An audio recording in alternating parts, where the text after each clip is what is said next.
Hey everyone, it's Tracy, and in this tutorial I'm going to show you how to create this vintage style Polaroid mockup using Affinity Designer for iPad. Let's get started. When you're setting up your original document, think ahead to how you plan to use this. For something like this, I would post it on social media or on my website, but I'm not necessarily looking to have it print ready. If it is something you want to print, make sure that you size accordingly. So your DPI should be at least 300, and the actual size should be the largest size you plan to print. So go ahead and set up your document. Now with our documents in place, it's time to add a background, and you can use any background you'd like. I tend to lean towards something that's lighter so that you can see the shadowing under the Polaroid, and something that has visual interest but not so much that it distracts from the image itself. I'm going to use the Stock Studio to find mine. Now I should mention that my screen is flipped for a left-handed person. If yours isn't, then our icons are just flipped opposite of one another. So I'll go to the Stock Studio and I'm going to type in wood. And I think I'm going to use this one. So I'll tap and hold and release, and it'll automatically download into my document. Now, once your background is placed, I recommend going to the Layer Studio and locking it. We're going to be doing a lot of stuff on top of it, and you don't want to accidentally move it around. If you don't see the locks here in your Layer Studio, just go to the burger menu at the top and make sure that Show Unlocked is on. It's the quickest way to lock and unlock your layers. With our background in place, it's time to start building the Polaroid. And the first thing we're going to need is an image. If you already have an image of your own that you want to use either on your iPad or in the cloud, you can use the Place Image function in the Documents menu. Just go ahead and tap on it, locate the file, select it, and then drag it into place once Designer prompts you. If you don't and you just want to follow along with the tutorial, you can also locate one in the Stock Studio. So I'll go there and I'm going to type in Golden Gate Bridge. And I'll just pull this one in here. Now, obviously, it's way too big and it's also not square, which is what I want for the Polaroid. So the first thing I'm going to do is size it down, and I'm going to hold 2 fingers down while I size it so it sizes it from the middle and keeps the proportions. I'll just drag it into place here. Now, it's about the size that I want, but it's still not square. And there are a couple of ways that I can take care of that. The first is with it selected, I can go to the vector crop tool, and it's going to give me these little handles on the side and the corner. And that's going to allow me to make a non-destructive crop to the image, either by dragging the handles, or I can go inside and move the image around itself. Now, this is a really handy tool, but I find it difficult to get it exactly where I want it. So I'm going to go ahead and deselect that and approach it a different way. Instead, I'm going to go ahead and select my rectangle tool, and I'm going to make sure I have a fill, no stroke. It doesn't matter what color because you're not going to see it, but I'll make it a color that you can see in my layers. I want to make sure that my snapping is on, and I'm just going to drag out a perfect square. If you hold your finger down while you do that, it's going to give you those proportions. Okay, so I have my square in place, and if I go to my Layer Studio, you can see that that's sitting on top of the image. I want to use that shape to crop away what I don't want in the image itself. So I'm going to go ahead and drag that layer down, and I want to place it over the image in the layer so that it lights up in blue. I don't want it over here to the right. That's a different function that's clipping. I'm going to go ahead and move it here and release. And now it's clipped away anything outside of that square. Now this is a non-destructive crop, so I can go ahead and expand that, and you'll see the rectangle there with the little crop mark in there. If I have that layer selected and select my Move tool, I can move that around, and you can see that the image is still completely there. So it's performed the same function as the crop tool, but it allowed me to do it knowing I had an actual square. I'm just going to go ahead and move this to where I want it on the image. It's right about there. Now, once I'm done, I could tap the overall layer and with my Move tool selected, move the entire thing around. And this is always non-destructive. So if I want to change it at any time, I just go back to that rectangle layer and make adjustments. All right, so we have our image in place, and we'll be making some additional adjustments to this in a bit, but for right now, we're going to leave that alone. Let's go ahead and build up the frame. I'm going to go back to my rectangle tool, and I want to select an off-white fill with no stroke, and I'll just drag out a rectangle roughly in the shape of a Polaroid. And I want to move that layer beneath the image layer so that I can see it on top. I think I'm going to make the image layer just a little bit bigger. And I want to make sure it's in the center of my frame. So with snapping on and my Move tool, I'll just move it. And you can see that green line show up, which tells me that it's in the middle of this rectangle. And I'll just move it up to where I want it. I think I might make the bottom of the rectangle just a little bit longer. So I'm just drag that down. Okay, so we have what looks like the start of a Polaroid, but it's not quite there. It's really flat. We need to add some texture and some shadow to give it more depth and dimension. The first thing I want to do is break up the edges of the frame. Because it's a flat vector, it's too perfect and it just screams a vector. So I just want a little bit of beckling around the edges just to break up that perfect line. I'm also going to do the same thing to the image itself. The first thing I want to do is duplicate that rectangle. And I want to switch this from a fill to a stroke. So with it selected, I'll go to my color studio and I'm just going to swipe to swap that. And you can see that's a stroke there. Now, obviously it's still flat. I need to add a texture to it. And the easiest way to do that is to change that stroke to a texture with one of the vector brushes. So I'll go to my brush studio and I specifically want the dry media category. This is one of the built-in brush categories in Designer. I tap in the middle and choose dry media. And again, I just want a little bit of texture around the edges, nothing too much. And brushes like the dense chalk or the dry pastel will give that to me. So I'm gonna go ahead and choose this dry pastel brush.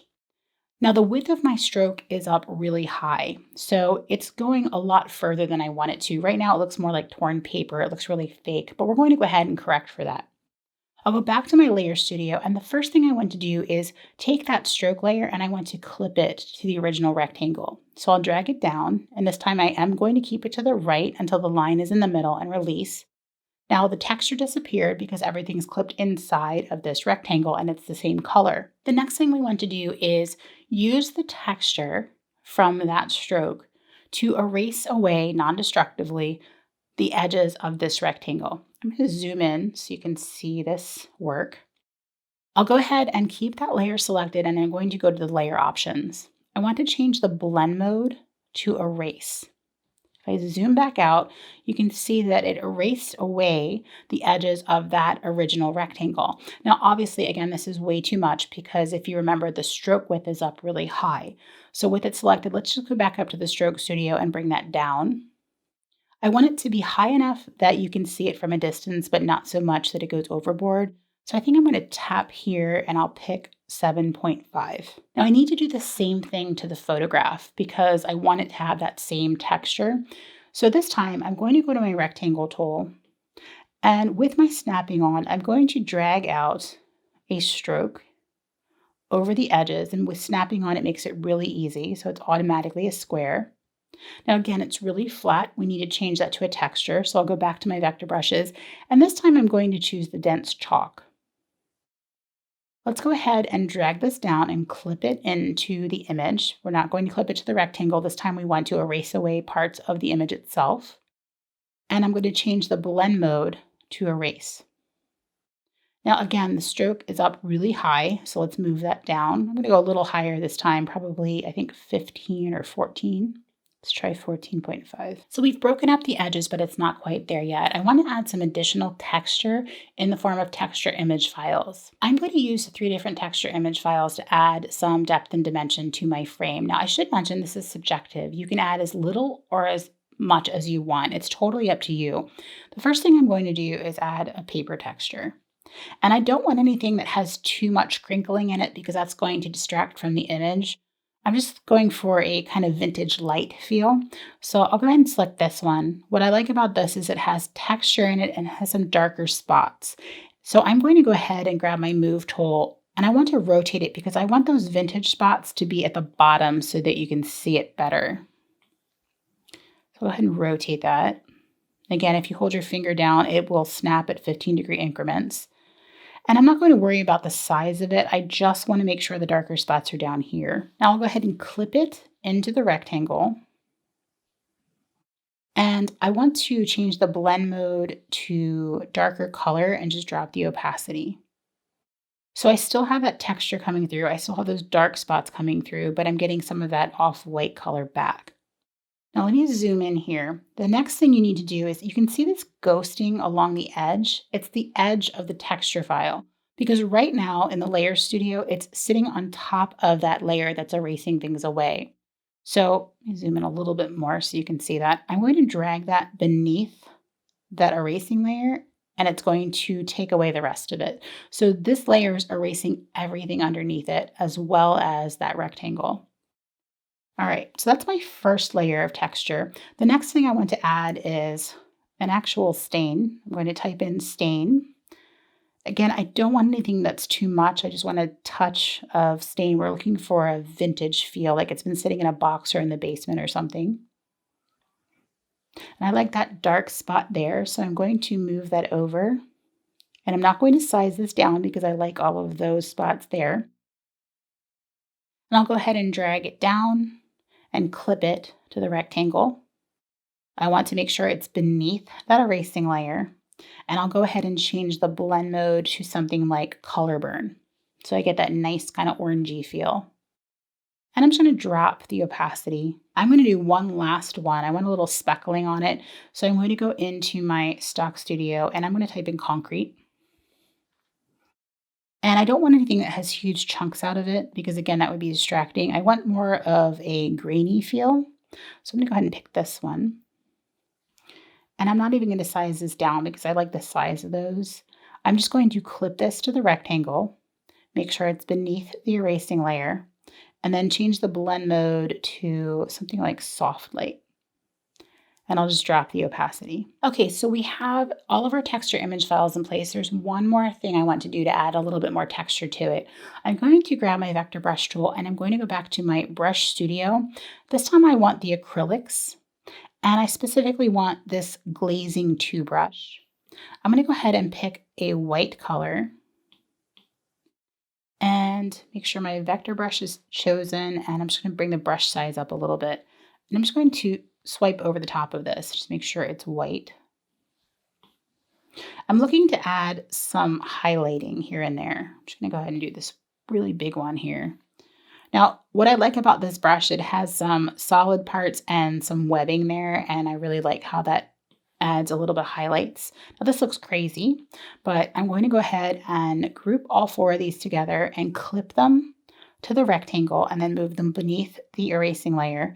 And I'm going to change that to screen and drop the opacity. So it's adding a little bit more dimension there. I don't want it to be too obvious, but I still want it to show up. Okay, so I like the texture on this. What I want to do is add some text to it. So I'm going to go to my artistic text tool. I'm just going to tap in here.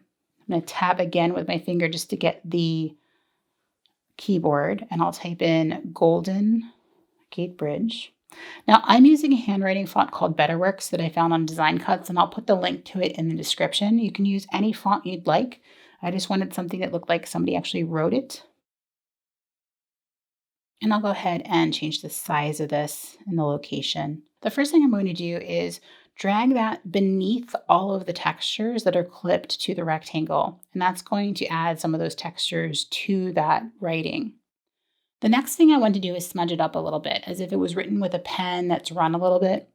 Now, it's important to make sure that any of your changes like font and font size are done before you do this next step, because when I do this, it's going to convert it to a pixel and you'll have some flexibility, but you're not going to be able to change the font again. So make sure that you make any changes like that before you do the next step. I'm going to go to my pixel persona and I'm going to grab my smudge tool. I'll make sure that layer is selected and I'm just going to go in here and just smudge some of these darker spots. And you could see the assistant popped up and said it's rasterized that. So that means it's now a pixel layer, which means I can't change the font. I can add a color overlay if I want to make it a different color, and I can change the blend mode, but I don't have the other flexibility that I would with using an artistic text layer. Again, this is all subjective. It's totally up to you what you want to do. I'm going to go ahead and just drop the opacity of that layer a little bit just to blend it in a little bit more. So I like how that looks. I like all the texture on the frame. I need to add a little something to the image. So let's go ahead and do that next. The first thing I want to do is add some texture to the image itself so that it blends in a little bit more with the paper of the Polaroid. So I'm going to do that with a stock image. And I'll go back to my stock studio. And again, I'm going to type in paper. And I'm going to use a more subtle paper texture here. Now it automatically clipped it inside the rectangle because I had the text layer selected. Let me go ahead and move that up and clip it to the image. And I want to make sure, again, it's beneath the erasing layer. And I'll go ahead and change the blend mode to, I'm going to change the blend mode to overlay, but I want to show you how this is going to work. Because this texture has color, it has a tint to it. When you change the blend mode, it's going to play with the colors of the image itself, and it's going to give you different feels. So if I do something like overlay, it's going to lighten everything up. It's going to add the texture, and it's also going to sort of give it more of that vintage photograph feel. So you could play around with the different blend modes and see what you get. It's like color burn makes it look like a really, really old photograph. Now, if you're looking to do this to one of your own images, that you're using this as a way to display a photograph that you've taken and you don't want to change the color, you can still get the texture by adding the texture image file and then making sure it's selected in Layer Studio, going to the Adjustment Studio and just adding a black and white adjustment to it. You can adjust the strength of that adjustment here, but if I zoom in, you can still see that the paper texture is there, but it took away that color overlay. Okay, so there's one more thing that I want to do to the image itself. I'm going to go ahead and select the image layer, and I'm going to go to the FX Studio, and I want to add a slight inner shadow to it. So I'll turn that on and tap to get the contextual menu, and I'm just going to bring the radius up a little bit. So it's not a lot, it's very subtle, but it's enough to kind of give it a little bit more dimension. It will look a little too flat against the paper. So I have mine set to about 1.5. You can play around with it and see if there's a different depth you want to use. Change it to about 10, I think. Now, I like how this is looking, but it's still looking pretty flat because there's no shadowing underneath it. So let's go ahead and add that next. Now, to get a drop shadow, I could very easily group those two layers that make up the Polaroid. And with them selected, I could go to the FX Studio and turn on outer shadow and play around with the settings until the shadow is the way I want. But I don't find that I have the kind of control that I want with that. And what I'm looking for with this image is I want it to look like the bottom two corners are kind of curling up. So I'm going to go ahead and turn that off and approach this a different way. Make sure everything is deselected. I'll go to my rectangle tool and I want to choose a charcoal gray. I don't tend to use black for shadows because I find them to be too harsh.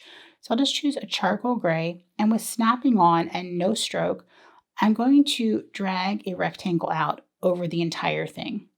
Now I'm going to go ahead and move it beneath the Polaroid, and you're going to see it peeking out here because, again, we erased away the edge of that original frame. The first thing I want to do is turn this to a curve. So I'm going to go ahead and tap to curves, and that's going to let me use the node tool. So I'll go to the node tool, and I want to drag out my bottom corners. So I'm just going to drag them down and out. And this one a little less so. I turn my snapping off rather. And I'm going to push this middle up. And I'm going to push the sides in a little bit here and there. And I want to make sure the entire top is in as well. I do want this peeking out a little bit as if the top is a little dog-eared. Go ahead and deselect that. Now when I back up, obviously this doesn't look like a shadow. It just looks like a shape sitting beneath everything because we need some blur to it. So I'll go ahead and select that layer, go to the FX Studio, and I'm going to turn on Gaussian blur. I'll tap to get the contextual menu, and I want to drag the radius up to somewhere where I still have a nice solid line around the actual edge of the image, but it's nice and diffused here. So I think I'm going to do 14.5. So it's still, again, really solid here, but it's nice and diffused along the very edge of it.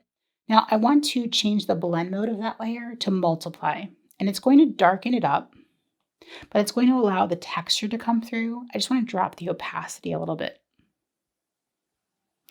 Just play with it until it's where you want it. I think I'm going to bring it down to about 50. I like how that's looking. Because this is a curve, you could always adjust it. So I could go back into that layer and grab my node tool.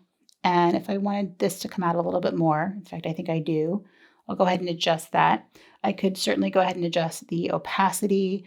I could adjust the color of it. It's non-destructive, so I can change it at any time, and I have more control over it than I would if I were using the drop shadow in the FX Studio. Okay, so we have the Polaroid in place. The last thing that we want is the tape for the two edges. So I'm going to go ahead and select the two layers here and group them, and I'm just going to move this out of the way.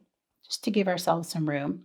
I'll grab my rectangle tool again, and I want to choose that off-white color we use for the frame.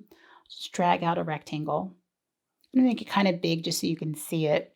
Now, I want to break up the two sides of it again, like I did with the frame, but I'm going to do it in a different way.